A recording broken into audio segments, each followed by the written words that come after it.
Hello, ഇന്നത്തെ കഥയിലേക്ക് എല്ലാവർക്കും സ്വാഗതം. അങ്ങനെ രേവതി വയ്യാതെ കിടക്കുകയാണ്. പക്ഷെ അതൊന്നും മൈൻഡ് വെക്കാതെ ചന്ദ്ര വന്നിട്ട് അവളോട് വഴക്കുണ്ടാക്കുകയാണ്. രേവതി ചുമച്ചുകൊണ്ടാണ് എഴുന്നേൽക്കുന്നത്. അവൾ പറയുന്നുണ്ട്, അമ്മ എനിക്ക് തീരെ വയ്യ. ആഹാ, നീ കാട്ടിൽ മരം വെട്ടാൻ പോയിരുന്നോ അതോ കിടക്കാൻ പോയിരുന്നോ? നീ ഇങ്ങനെ കിടക്കുന്നു വിചാരിച്ച് ഞാൻ പട്ടിണി കിടക്കണോ? എനിക്ക് വിശക്കുന്നുണ്ട്, പോയി ഭക്ഷണം ഉണ്ടാക്ക്. നിന്റെ അഭിനയമൊന്നും എൻ്റെ അടുത്ത് നടക്കില്ല എന്ന് അറിഞ്ഞിട്ടും എന്തിനാടി വേഷം കെട്ടുന്നത്? രേവതി നിഷ്കളങ്കായിട്ട് അവർ രണ്ടുപേരെയും നോക്കുകയാണ്. പക്ഷേ അമ്മയെ പേടിയുള്ളത് കൊണ്ട് തന്നെ ശ്രുതിയും തിരിച്ചൊന്നും പറയുന്നില്ല. രേവതി സങ്കടത്തോടെ നിൽക്കുമ്പം ചന്ദ്ര പറയുന്നുണ്ട്, എഴുന്നേറ്റ് പോയി ഭക്ഷണം ഉണ്ടാക്കാൻ നോക്ക്. എന്താ നോക്കുന്നേ? പറഞ്ഞത് ചെയ്യ്, എഴുന്നേറ്റ് അടുക്കളയിലേക്ക് പോ. രേവതി സങ്കടത്തോടു കൂടിയാണ് ഇരിക്കുന്നത്. ചന്ദ്ര അവിടുന്ന് പോയെങ്കിലും ശ്രുതി അവിടെ നിൽക്കുന്നുണ്ടായിരുന്നു എന്തൊക്കെയോ പറയാൻ വേണ്ടി. പക്ഷേ ശ്രുതിയെയും അവർ വിളിച്ചു കൂട്ടിക്കൊണ്ട് പോവുകയാണ്. രേവതി കരഞ്ഞുകൊണ്ടിരിക്കുകയാണ്. ആ സമയത്ത് ശ്രുതി അങ്ങോട്ടേക്ക് വന്നിട്ട് ചന്ദ്രയോട് പറയുന്നുണ്ട്, ആൻറ്റി, അവൾ കള്ളം പറഞ്ഞതല്ല, കണ്ടാ തോന്നില്ലേ അവൾക്ക് നല്ല സുഖമില്ലാന്ന്. പക്ഷേ ചന്ദ്ര അത് മൈൻഡ് വെക്കാതെ പോവുകയാണ്. വീണ്ടും ശ്രുതി പിന്നാലെ പോയിട്ട് പറയുന്നുണ്ട്, ആൻറ്റി, ഭക്ഷണം ഞാൻ ഉണ്ടാക്കാം. നീ എന്തിന് ഭക്ഷണം ഉണ്ടാക്കണം മോളെ? അവൾക്ക് അതല്ലാതെ വേറെ എന്താ ജോലി? അതൊക്കെ അകത്ത് നിന്ന് രേവതി കേൾക്കുന്നുണ്ടായിരുന്നു. അവൾക്ക് നെഞ്ചു പൊടിയുന്ന സങ്കടം തോന്നുകയാണ്. കാരണം ഒരു മരുമകൾക്ക് ഇത്രയും വയ്യാതിരുന്നിട്ടും മറ്റൊരു മരുമകളോട് തൻ്റെ അമ്മ അങ്ങനെയാണല്ലോ, അമ്മയമ്മ അങ്ങനെയാണല്ലോ പറയുന്നതെന്ന് വിചാരിച്ചിട്ട്. ആ സമയത്ത് ചന്ദ്ര ശ്രുതിയോട് പറയുന്നുണ്ട്, ഭക്ഷണമൊക്കെ അവൾ ഉണ്ടായിക്കോളും. അവൾക്ക് ഇത് തന്നെയല്ലേ ഇവിടെ പണിയുള്ളൂ, അല്ലാതെ വേറെ പണിയൊന്നുമില്ലല്ലോ. ഒരു വയ്യായികയില്ല അവൾക്ക്, അഭിനയിക്കുക. അവളെക്കുറിച്ച് മോൾക്ക് എന്തറിയാം? ഇതൊക്കെ കേൾക്കുമ്പോൾ രേവതിയുടെ കണ്ണ് നിറഞ്ഞൊഴുകുകയാണ്. പഠിച്ച കള്ളിയാ അവള്. ഞാൻ നിന്നോട് പറഞ്ഞതല്ലേ മോളെ, നീ അവളെക്കുറിച്ച് ചിന്തിക്കേണ്ട, സംസാരിക്കുക പോലും ചെയ്യരുത്. നിന്റെ റേഞ്ചിലുള്ളവരോട് മാത്രമേ നീ ഇടപെടാൻ പാടുള്ളൂ.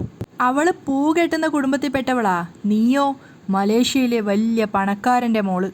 അത് കേട്ടതും ശ്രുതി ചെറുതായിട്ടൊന്ന് പരിങ്ങുന്നുണ്ടായിരുന്നു, ചന്ദ്ര അറിയാതെ. പക്ഷെ അകത്തിരിക്കുന്ന രേവതി പൊട്ടി പൊട്ടി കരയാണ് സങ്കടം കൊണ്ട്. അപ്പം ചന്ദ്ര വീണ്ടും പറയുന്നുണ്ട്, ഇവിടുത്തെ അടുക്കളയിൽ കയറി അവർക്കൊക്കെ ഭക്ഷണം ഉണ്ടാക്കി കൊടുക്കേണ്ട ആളാണോ നീ? ചേച്ചേ, അങ്ങനെയൊന്നും പറയാതെ മോളെ. നീ ഒരിക്കലും നിന്റെ പൊസിഷനിൽ നിന്നും താഴരുത്. ഇപ്പോൾ നീ നിന്റെ അച്ഛനുമായിട്ട് പിണക്കത്തില എന്ന് കരുതി ജീവിതകാലം മുഴുവൻ അങ്ങനെയായിരിക്കണം എന്നില്ലല്ലോ. ഒരു നാള് നിന്റെ അച്ഛനുമായിട്ടുള്ള നിന്റെ പിണക്കൊക്കെ മാറും. അയാൾക്കുള്ളത് മുഴുവൻ നിനക്കല്ലേ.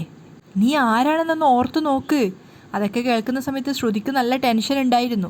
രേവതി ആണെങ്കിൽ സങ്കടത്തോടെ ഇരിക്കുകയാണ്. കാരണം പണക്കാരൻ്റെ മകളോട് കാണിക്കുന്ന ആ ഒരു വേർതിരിവും പാവപ്പെട്ട തന്നോട് കാണിക്കുന്ന വേർതിരിവും കണ്ടുകൊണ്ട്. ശ്രുതിയുടെ മുഖം ഡള്ളായത് കണ്ടപ്പോൾ ചന്ദ്ര പറയുന്നുണ്ട്, അച്ഛനെക്കുറിച്ച് സംസാരിക്കുന്നത് പോലും മോൾക്ക് ഇഷ്ടമല്ലെന്ന് എനിക്കറിയാം. നീയും രേവതിയും തമ്മിലുള്ള വ്യത്യാസം മനസ്സിലാക്കാൻ വേണ്ടി അതേക്കുറിച്ച് പറഞ്ഞതേ ഉള്ളൂ. അവളെ സഹായിക്കാമെന്ന് കരുതി നീ അടുക്കളയിൽ കയറിയാൽ പിന്നെ നിന്റെ തലയിലായിരിക്കും അവള്. പിന്നെ എല്ലാ ജോലിയും മോള് ചെയ്യേണ്ടി വരും. ഇതൊക്കെ കേൾക്കുമ്പോൾ രേവതിക്ക് കരച്ചിലടക്കാൻ പറ്റുന്നുണ്ടായിരുന്നില്ല. അവൾ കണ്ണീര് തുടക്കുകയാണ് സാരിത്തലപ്പ് വെച്ച്. അപ്പം ചന്ദ്ര പറയുന്നുണ്ട് കുറച്ച് ശബ്ദം കൂട്ടിയിട്ട്, ഇപ്പോൾ സച്ചിയുമായിട്ട് സ്നേഹത്തിലായതുകൊണ്ട് നിലത്തൊന്നും അല്ല അവള്. ഈ സന്തോഷം അധിക കാലമൊന്നും നിലനിൽക്കില്ല. എങ്കിലും ഇപ്പോൾ അവൻ സപ്പോർട്ട് ചെയ്യുമെന്ന് അറിയാവുന്നത് കൊണ്ട് അവളുടെ നെകളിപ്പൽപ്പം കൂടും. അതറിയാവുന്നത് കൊണ്ട് തന്നെയാണ് അവള് ആ സമയത്ത് മുറിയിൽ കയറി കിടക്കുന്നതും. ഇതങ്ങനെ വിട്ടാൽ ശരിയാവില്ല മോളെ. അതുകൊണ്ടുകൂടിയാ ഞാൻ അവളോട് ഭക്ഷണം ഉണ്ടാക്കാൻ പറഞ്ഞത്. സച്ചി കൂടെയുള്ള ധൈര്യത്തിൽ അവൾ എന്നെ അനുസരിക്കാതിരുന്ന അവൾ വിവരം അറിയും. ശ്രുതിക്ക് ശരിക്കും പറഞ്ഞ രേവതിയുടെ അവസ്ഥ ആലോചിച്ചിട്ട് സങ്കടം തോന്നുന്നുണ്ടായിരുന്നു. മാത്രമല്ല, ഇതാണ് ചന്ദ്രയുടെ സ്വഭാവമെങ്കിൽ തൻ്റെ സത്യങ്ങൾ അറിഞ്ഞു കഴിഞ്ഞാൽ ഇവരെങ്ങനെയായിരിക്കും പ്രതികരിക്കുക എന്നുള്ളൊരു ടെൻഷൻ കൂടി ഉണ്ടായിരുന്നു. അപ്പോൾ ചന്ദ്ര സ്നേഹത്തോടെ പറയുകയാണ്, മോൾ ഇതൊന്നും ആലോചിച്ച് ടെൻഷൻ അടിക്കേണ്ട. ചെന്ന് AC ഇട്ട് മുറിയിലിരിക്കുക, ഞാൻ വന്നോളാം എന്ന് പറഞ്ഞുകൊണ്ട് ചന്ദ്ര അവിടുന്ന് പോവുകയാണ്. പക്ഷേ ശ്രുതിക്കെന്തോ വല്ലാത്തൊരു വിഷമം തോന്നുന്നുണ്ടായിരുന്നു. അവൾ അവിടെ തന്നെ നിൽക്കുകയാണ്.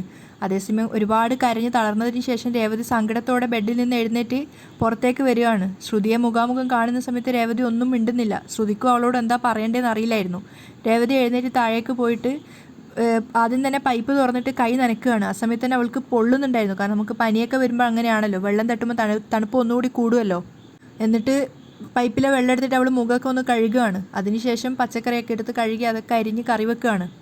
ഓരോന്ന് ചെയ്യുന്തോറും അവളിങ്ങനെ തളർന്നു പോയിക്കൊണ്ടേ ഇരിക്കുകയാണ്. പക്ഷെ അതൊന്നും വകവെക്കാതെ വീണ്ടും വീണ്ടും അമ്മയോടുള്ള പേടി കാരണം കറികളും ഉപ്പേരിയും അതുപോലെ തന്നെ ഓംലെറ്റും ഒക്കെ ഉണ്ടാക്കി. പക്ഷെ അവസാനം ചോറുണ്ടാക്കാൻ വേണ്ടിയിട്ട് അരിയുടെ പാത്രം എടുക്കുന്ന സമയത്ത് അവൾക്ക് ഓർമ്മ വരികയാണ് ചന്ദ്രയുടെ വാക്കുകൾ. മേലിൽ ഈ അരിപ്പാത്രത്തിൽ എൻ്റെ സമ്മതമില്ലാതെ കൈവിട്ടു പോവരുത് എന്ന് പറഞ്ഞിട്ടുണ്ടായിരുന്നു. അതുകൊണ്ട് തന്നെ വയ്യാതെ രേവതി മുകളിലേക്ക് ചെല്ലുകയാണ്. ആ സമയത്ത് ചന്ദ്ര ശ്രുതിയായിട്ട് ഓരോ തമാശകളൊക്കെ പറഞ്ഞ് പൊട്ടിച്ചിരിക്കുന്നുണ്ടായിരുന്നു. അങ്ങോട്ടേക്ക് വന്നിട്ട് ചുമച്ചുകൊണ്ട് രേവതി വിളിക്കുന്നുണ്ട്, അമ്മേ. നമ്മൾ സന്തോഷത്തോടെ ഇരിക്കുന്നത് അവൾക്ക് പിടിക്കുന്നില്ല.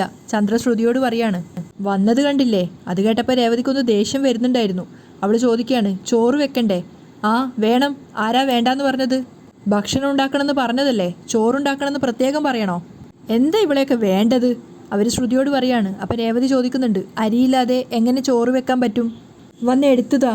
അപ്പം ചന്ദ്ര ശ്രുതിയോട് പറയുന്നുണ്ട്, കേട്ടോ, അവളുടെ വായിന്ന് വരുന്നത് കേട്ടോ, ഇവക്ക് എന്താ വയ്യായിക, ആ അടുക്കളയിലേക്ക് പോ, ഞാൻ വന്നോളാം. രേവതി താഴേക്ക് പോവാണ്. ആ സമയത്ത് ചന്ദ്ര ശ്രുതിയോട് പറയുന്നുണ്ട്, ആൻറ്റി പോയി അരി എടുത്തു കൊടുത്തിട്ട് വരാട്ടോ എന്ന് പറഞ്ഞുകൊണ്ടാണ് ചന്ദ്ര താഴേക്ക് വരുന്നത്. അതിനുശേഷം താഴേക്ക് വന്നിട്ട് ചന്ദ്ര രേവതിക്കുള്ള അരി എടുത്ത് കൊടുക്കുകയാണ്. എന്നിട്ട് അവളോട് പറയുന്നുണ്ട്, ഒന്ന് മെയ്യാനെങ്കിൽ പണിയെടുക്ക്, വേഗം ആവട്ടെ, വിശക്കുന്നു എന്ന് പറഞ്ഞുകൊണ്ടാണ് പോകുന്നത്. അങ്ങനെ വയ്യാതെ തന്നെ രേവതി ആ ചോറും വെച്ചു. അതിനുശേഷം എല്ലാ ഉണ്ടാക്കിയ ഭക്ഷണങ്ങളൊക്കെ ടേബിളിൻ്റെ മുകളിൽ അടച്ച് മൂടി വെക്കുകയാണ്. എല്ലാം ചെയ്തതിന് ശേഷം വയ്യാതെ തന്നെ മുകളിലേക്ക് കയറി വന്ന് അവൾ ബെഡിൽ കിടന്ന് അറിയാതെ മയങ്ങി പോവുകയാണ് ആ ക്ഷീണം കൊണ്ട്. അതേസമയം ശ്രുതിയും ചന്ദ്രയും മുറിയിലിരുന്ന് ഓരോ തമാശയൊക്കെ പറഞ്ഞ് പൊട്ടിച്ചിരിക്കുകയാണ്. ചന്ദ്ര പറയുന്ന ഓരോ കോമഡി കേട്ട് ശ്രുതി ചിരിച്ച് മരിക്കുന്നുണ്ടായിരുന്നു. അവൾക്ക് വയറുവേദന എടുക്കുകയാണ് ചിരിച്ചിട്ട്.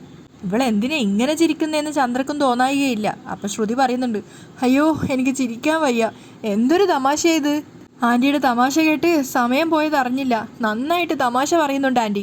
അത് കേട്ടത് ചന്ദ്ര പൊങ്ങുകയാണ്. ആണോ, ഇതൊക്കെ എന്ത്, ഇതിനേക്കാളും വലുത് വരാനിരിക്കുന്നതേ ഉള്ളൂ. അത് കേട്ടിട്ട് ശ്രുതി പൊട്ടിച്ചിരിക്കുകയാണ്. അല്ല, ഇതൊക്കെ ഷൂട്ട് ചെയ്ത് പോസ്റ്റ് ചെയ്താലേ വൈറലാവും, ഉറപ്പാ. അത് കേട്ടത് ചന്ദ്ര പറയുന്നുണ്ട്, എങ്കിൽ പിന്നെ നമുക്ക് ഷൂട്ട് ചെയ്താലോ, എൻ്റെ ടാലൻറ്റ് ലോകം അറിയണം. അതെ ആൻറ്റി, അറിയണം, ലോകം മുഴുവൻ അറിയണം, എന്നിട്ട് വേണം നമുക്ക് മുഴുവൻ അഭിമാനിക്കാൻ.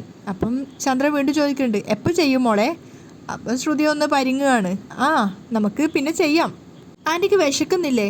പിന്നെ ഇല്ലേ, ഇവളെന്താ വിളിക്കാത്തേ? ഭക്ഷണം റെഡിയായില്ലേ? ഭക്ഷണം ഉണ്ടാക്കാൻ ഇത്രയും സമയം വേണോ? വിശക്കുന്നെന്ന് പറഞ്ഞതല്ലേ അവളോട്, പിന്നെ ഭക്ഷണം ഉണ്ടാക്കാൻ ഇത്രയും സമയം വേണോ എന്നും പറഞ്ഞുകൊണ്ട് നേരെ രേവതിയുടെ മുറിയിലേക്കാണ് പോകുന്നത്.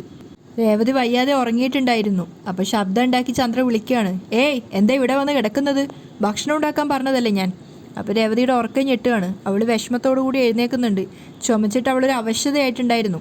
അപ്പോൾ അവൾ അമ്മയെ നോക്കിയിട്ട് പറയാണ്, ഭക്ഷണം ഉണ്ടാക്കി അമ്മേ, ഡൈനിങ് ടേബിളിൽ വെച്ചിട്ടുണ്ട്. അത് കേട്ടത് ചന്ദ്ര ചമ്മുകയാണ്. പക്ഷെ അത് രേവതിക്ക് മുന്നിൽ അറിയരുതല്ലോ, അതുകൊണ്ട് ചോദിക്കുന്നുണ്ട്, അത് നിനക്ക് വന്ന് പറഞ്ഞാലെന്താ, നീ ഭക്ഷണം ഉണ്ടാക്കിയാൽ ഞാനെങ്ങനെ അറിയും? ആ, ഞാൻ കഴിക്കുന്നില്ലെങ്കിൽ കഴിക്കണ്ടെന്ന് വിചാരിച്ചിട്ട് പറയാതിരുന്നതല്ലേ നീ. എനിക്ക് വിശക്കുന്നു, കഴിച്ചതിന് ശേഷം ബാക്കി വന്ന് പറഞ്ഞു തരാം നിനക്ക് എന്ന് പറഞ്ഞുകൊണ്ട് രേവതിയെ പേടിപ്പിച്ചിട്ടാണ് ചന്ദ്ര പോകുന്നത്. രേവതിക്ക് സത്യം പറഞ്ഞാൽ നല്ല സങ്കടം വരുന്നുണ്ടായിരുന്നു. ഒരു നികൃഷ്ടജീവിയുടെ പോലെ ആയിരുന്നു ചന്ദ്ര അവളോട് പെരുമാറിക്കൊണ്ടിരുന്നത്. നേരെ പോയി താഴെ എത്തിയിട്ട് ചന്ദ്ര ഓരോരോ പാത്രങ്ങൾ തുറന്നു നോക്കുകയാണ്. അപ്പോൾ രേവതി ഉണ്ടാക്കിയ ഭക്ഷണമൊക്കെ കണ്ടപ്പോൾ ചന്ദ്രയ്ക്ക് സന്തോഷമായി. ചൂടോടെ ഉണ്ടാക്കി വെച്ചിട്ടുണ്ട്. അങ്ങോട്ടേക്ക് വന്നിട്ട് ശ്രുതി പറയുന്നുണ്ട്, ആൻറ്റി രേവതിയെ വിളിക്കണ്ടേ? അതൊന്നും വേണ്ട, അവള് എല്ലാവരും കഴിച്ചതിന് ശേഷമാണ് കഴിക്കുക. അവളെ വിളിച്ചാ നമുക്ക് കഴിക്കാൻ ഒന്നും ഉണ്ടാവില്ല, മുഴുവൻ വെട്ടി വിഴുങ്ങും അവള്. വിളിക്കാതിരിക്കുന്നതാ നല്ലത്, നീ ഇരിക്കും മോളെ. ആ സമയത്തൊക്കെ ശ്രുതിക്ക് എന്തോ ഒരു കുറ്റബോധം ഫീൽ ചെയ്യുന്നുണ്ടായിരുന്നു. രേവതിക്ക് വല്ലാതെ ചുമ വന്നപ്പോൾ അവൾ ഉറക്കത്തിൽ നിന്ന് എഴുന്നേറ്റിട്ട് വെള്ളം നോക്കുകയാണ്. ആ സമയത്ത് ജഗ്ഗിൽ കുറച്ച് വെള്ളമേ ഉണ്ടായിരുന്നുള്ളൂ. അവൾ എങ്ങനെയോ കയ്യെത്തി ആ വെള്ളം എടുത്തിട്ട് അത് കുടിച്ചിട്ട് വീണ്ടും അവിടെ കിടക്കുകയാണ്. അതേസമയം ചന്ദ്രയും ശ്രുതിയും ഭക്ഷണം കഴിക്കുന്നിടത്തേക്ക് ശ്രുതി എത്തിയിട്ടുണ്ടായിരുന്നു. അപ്പോൾ ചന്ദ്ര കളിയാക്കിക്കൊണ്ട് പറയാണ്, ഓ ഭക്ഷണത്തിൻ്റെ മണം അങ്ങ് ഷോറൂമിൽ എത്തിയല്ലേ, അതാണോ നീ ഓടി വന്നത്? അപ്പോൾ ശ്രുതി പറയുന്നുണ്ട്, അമ്മേ നിങ്ങളുടെ കൂടെ ഇരുന്ന് ഭക്ഷണം കഴിക്കുന്നതിൻ്റെ സുഖം ഹോട്ടലിൽ നിന്ന് കഴിച്ചാൽ കിട്ടുമോ? അപ്പോൾ ചന്ദ്ര പറയാണ്, നിങ്ങളുടെ കൂടെ എന്നൊന്നും പറയണ്ട, ശ്രുതിയുടെ കൂടെ എന്ന് പറഞ്ഞാൽ മതി. നിന്റെ ഭാര്യക്കൊപ്പം ഇരുന്ന് കഴിക്കാനല്ലേ നീ ഓടി വന്നത്? അല്ല മോനെ, ഭക്ഷണം കഴിച്ചതിന് ശേഷം നീ പോവല്ലോ അല്ലേ? എൻ്റെ അമ്മേ, ഞാൻ പോവും. ശ്രുതി, ഓംലെറ്റ് ഉണ്ട്, എടുത്ത് കഴിക്ക്, ചന്ദ്ര പറയാണ്. അപ്പോൾ ശ്രുതി പറയുന്നുണ്ട്, എനിക്ക് വേണ്ട ആൻറ്റി, ശ്രുതിക്ക് കൊടുത്തോളൂ. അപ്പോൾ ശ്രുതിയും പറയുന്നുണ്ട്, ശ്രുതി നീ കഴിക്ക്. അങ്ങനെ അവർ രണ്ടുപേരും നീ കഴിക്ക് എന്ന് പറഞ്ഞുകൊണ്ടിരിക്കുകയാണ്. അപ്പോൾ ചന്ദ്ര പറയുന്നുണ്ട്, നിങ്ങൾ രണ്ടുപേരും ഒരു തീരുമാനത്തിലെത്തും തോന്നുന്നില്ല, തൽക്കാലം ഞാൻ കഴിക്കാമെന്ന് പറഞ്ഞിട്ട് അവരെടുക്കുകയാണ്. ശ്രുതി ചോദിക്കുന്നുണ്ട്, ആൻറ്റി അങ്കിള് ഭക്ഷണം കഴിച്ചോ? രവിയേട്ടൻ യൂണിയൻ ഓഫീസിൽ നിന്ന് ഭക്ഷണം കഴിച്ചു, മുറിയിൽ ഉറങ്ങുക. അപ്പോൾ ശ്രുതി പറയാണ്, ശ്രുതി ഈ പരിപ്പ് കറി നന്നായിട്ടുണ്ട്, കഴിച്ചു നോക്കുന്നു പറഞ്ഞാൽ അവൾക്ക് ഒഴിച്ചു കൊടുക്കുകയാണ്. അപ്പം ചന്ദ്ര പറയുന്നുണ്ട്, കണ്ടോ ഭാര്യയോടുള്ള ഇഷ്ടം കണ്ടോ, ഇന്ന് വരെ എനിക്ക് ഇവനൊരു അച്ചാർ പോലും എടുത്തു തന്നിട്ടില്ല. അപ്പോഴേക്കും അവൻ അമ്മയ്ക്കും കൊടുക്കാൻ വേണ്ടി ശ്രമിക്കുകയാണ്. അങ്ങനെ ചെയ്തുകൊണ്ടിരിക്കുന്നതിനിടയിലാണ് കാറിൻ്റെ ശബ്ദം കേൾക്കുന്നത്. സച്ചി വീട്ടിനകത്തേക്ക് കയറി വരികയാണ്. അപ്പോഴേക്കും എല്ലാവരുടെയും മുഖത്ത് ആകെ ഡള്ള് വരികയാണ് സച്ചി കയറി വരുമ്പോൾ തന്നെ. സച്ചിയാണെങ്കിൽ രേവതി എന്ന് വിളിച്ചുകൊണ്ടാണ് വരുന്നത്. അതിനുശേഷം ചന്ദ്രയോട് ചോദിക്കുകയാണ്, രേവതി എവിടെ? എൻ്റെ ബാഗിലുണ്ട്, ചെന്നെടുത്തോ? ചന്ദ്ര പരിഹസിക്കുകയാണ്. ഭയങ്കര തമാശയല്ലേ? അമ്മയുടെ തമാശയായിട്ട് ശ്രുതി ചിരിക്കുന്നുണ്ടായിരുന്നു. അതുകൊണ്ട് തന്നെ സച്ചി ശ്രുതിയുടെ തലക്കിട്ട് ഒരു കിറുക്ക് കൊടുക്കുകയാണ്. അത് കേട്ട് ചിരിക്കാൻ ചില വിഡ്ഢികളും. നീ പോടാ എന്നും പറഞ്ഞുകൊണ്ട് സച്ചി മുകളിലേക്ക് കയറി പോവുകയാണ്. അപ്പോൾ ശ്രുതിക്കും അത് ഭയങ്കര ഇൻസൾട്ട് ആവുന്നുണ്ട്. മാത്രമല്ല ശ്രുതി പറയുന്നുണ്ട്, കണ്ടില്ല ആൻറ്റി, എന്തിനാ ഇവൻ എപ്പോഴും ശ്രുതിയെ ഇങ്ങനെ ഉപദ്രവിക്കുന്നേ? അപ്പം ചന്ദ്രക്കും നല്ല ദേഷ്യം ഉണ്ടായിരുന്നു. അവർ പറയാണ്, അവൻ അങ്ങനെയാ മോളെ, പറഞ്ഞിട്ട് കാര്യമില്ല. അവൾക്ക് ആകെ ദേഷ്യം വരുന്നുണ്ടായിരുന്നു. പക്ഷേ ചന്ദ്ര പറയുന്നുണ്ട്, മോള് ഭക്ഷണം കഴിക്ക്. സുധി കഴിക്കുന്ന കണ്ടപ്പോൾ പിന്നെ അവളും കഴിക്കുകയാണ്. സച്ചി മുറിയിലേക്ക് കയറി വരുന്ന സമയത്ത് രേവതി അവിടെ ബെഡിൽ ഇരുന്നിട്ട് ഉറങ്ങിപ്പോയിരിക്കുകയാണ്. അവൻ വാതിൽ തുറക്കുന്ന ശബ്ദം കേട്ടിട്ടാണ് അവൾ എഴുന്നേക്കുന്നത്. സച്ചി ആകെ വല്ലാതാവാണ് രേവതി അങ്ങനെ കണ്ടപ്പം. പക്ഷെ അവൾ അതൊന്നും വകവെക്കാതെ അവനോട് പറയുന്നുണ്ട്, ഞാൻ പോയി ഭക്ഷണം എടുത്തു തരാം. പക്ഷേ സച്ചി പറയുന്നുണ്ട്, അതൊന്നും വേണ്ട, നീ ഇവിടെ ഇരിക്ക്. എന്തു പറ്റി നിനക്ക്? നീ ആകെ വല്ലാതായിട്ടുണ്ടല്ലോ, സുഖയില്ലേ, പനിയുണ്ടോ എന്ന് പറഞ്ഞുകൊണ്ട് അവളുടെ നെറ്റിയിൽ കൈവച്ച് നോക്കുകയാണ്. അപ്പോൾ പനിയൊന്നുമില്ല. നീ എന്താ ഇങ്ങനെ ക്ഷീണിച്ചിരിക്കുന്നേ? ഭക്ഷണമൊന്നും കഴിച്ചില്ലേ? അവൾ ഒന്നിനും മറുപടി പറയാതെ ഇരിക്കുകയാണ്. ആ സമയത്ത് സച്ചിക്ക് ഇങ്ങനെ ദേഷ്യം വരുന്നുണ്ടായിരുന്നു. ഈ വീട്ടിൽ എത്ര പേരുണ്ട്, ആരും നിനക്കൊന്നും എടുത്തുകൊണ്ട് തന്നില്ലേ? രാവിലെ ഒന്നും കഴിച്ചിട്ടില്ല, അതിനിടയിൽ ക്ഷേത്രത്തിൽ ഉരുളാനും പോയി. നീ എന്താ രേവതി ഇങ്ങനെ? രേവതി ഒന്നും മറുപടി പറയാതെ സങ്കടത്തോടെ ഇരിക്കുകയാണ്. തീരെ വയ്യ നിനക്ക്? ഹോസ്പിറ്റലിൽ പോണോ? വേണ്ട, അവൾ പറയാണ്. പെട്ടെന്നാണ് സച്ചിയുടെ കണ്ണിൽ ആ ഒരു കാഴ്ച കാണുന്നത്. ജഗ്ഗിൽ ഒരു തുള്ളി വെള്ളം പോലുമില്ല. അവൻ ചോദിക്കുന്നുണ്ട്, വയ്യാതിരുന്നിട്ടും നിനക്കൊരു തുള്ളി വെള്ളം പോലും അവരാരും എടുത്തു തന്നില്ല അല്ലേ? എന്താ അവർ കരുതിയിരിക്കുന്നേ? സച്ചി ദേഷ്യത്തോടെ പോയിട്ട് ആ ജഗ്ഗും കൊണ്ട് താഴേക്ക് പോവുകയാണ്. ആ സമയത്ത് രേവതി കരയുന്നുണ്ടായിരുന്നു. അപ്പം സച്ചി നേരെ പോയിട്ട് ചന്ദ്രയോടും അതുപോലെ ബാക്കിയുള്ളവരോടും ചോദിക്കുന്നുണ്ട്, നിങ്ങളുടെ വയറ് മാത്രം നിറഞ്ഞാൽ മതിയോ? എന്താ നിങ്ങളൊക്കെ കരുതിയിരിക്കുന്നത്? സുഖയില്ലാതിരുന്നിട്ടും അവളോട് ഒരു നേരം ഭക്ഷണം പോലും വേണമെന്ന് ചോദിക്കാൻ നിങ്ങൾക്ക് ആർക്കും തോന്നിയില്ലേ? നിങ്ങൾ മൂക്കുമുട്ടെ കഴിക്കുന്നുണ്ടല്ലോ, അവളെ ഒന്ന് തിരിഞ്ഞു നോക്കിയോ നിങ്ങൾ? ഒരു തുള്ളി വെള്ളം കൊടുത്തോ? മനുഷ്യരാണോ നിങ്ങളൊക്കെ? അപ്പോൾ സുധി പറയുന്നുണ്ട്, സുഖമില്ലെങ്കിൽ ചെന്ന് ഡോക്ടറെ കാണിക്ക്, അല്ലെങ്കിൽ മെഡിസിൻ വാങ്ങിച്ചു കൊടുക്ക്, അല്ലാതെ ഞങ്ങളുടെ മെക്കിട്ട് കയറാൻ വരരുതേ. നിന്റെ ഭാര്യയ്ക്ക് ഭക്ഷണവും വെള്ളവും കൊടുക്കലല്ല ഇവിടെയുള്ളവരുടെ പണി. അപ്പോൾ സച്ചി തട്ടിക്കയറുകയാണ്. നിന്റെ ഭാര്യയ്ക്ക് ഇങ്ങനെ വയ്യാതായെങ്കിൽ നീ ഇങ്ങനെ പറയുവാടാ സോഡാ കുപ്പി.